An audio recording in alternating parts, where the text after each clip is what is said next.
Xo'p, keling shu darsimizda loyiha boshqaruvini ko'rib chiqamiz. Buning uchun loyiha moduliga kirib olamiz va biz kirganimizda bir qancha loyihalar bo'ladi.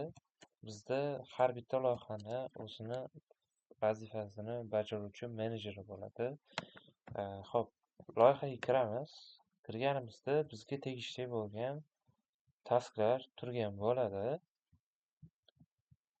va har bitta taskga o'zini egasi bo'ladi.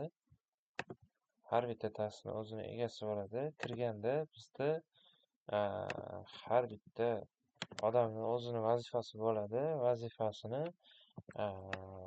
misol uchun kutuvda ostatkani olishga, inventarizatsiyaga o'tkaziladi va tugallandi, statusga o'tkaziladi.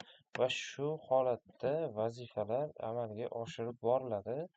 Biz undan tashqari xodimlar bu qismda hisobotlarni qo'shishi mumkin. Misol uchun, bu vazifa bajarildi, lekin ba'zi muammolar bor va muammolarni yozadi. Xohlasa rasm qo'shishi mumkin. Ya'ni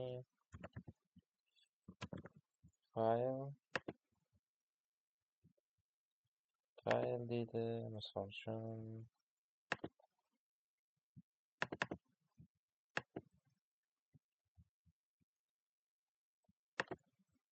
uchun shu rasmni qo'shish mumkin.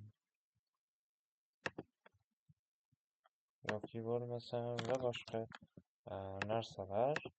Va ushbu vazifani yakunlagandan so'ng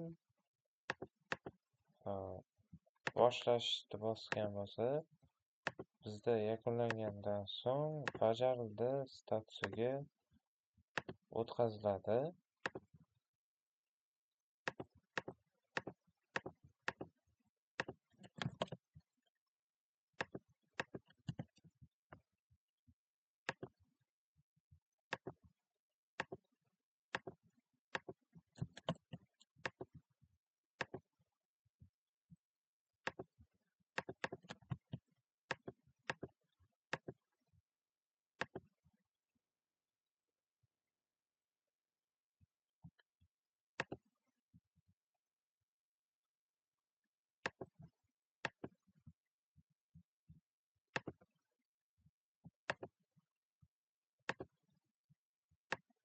Va tugallangan statusga o'tkazamiz. Bizda ushbu vazifa yakunlangan hisoblanadi. Xo'p, tasklarimizni bizda KPI'larini ko'rib borsak bo'ladi. Bu yerda biz bajargan vazifani summasini ko'rib borishimiz mumkin bo'ladi.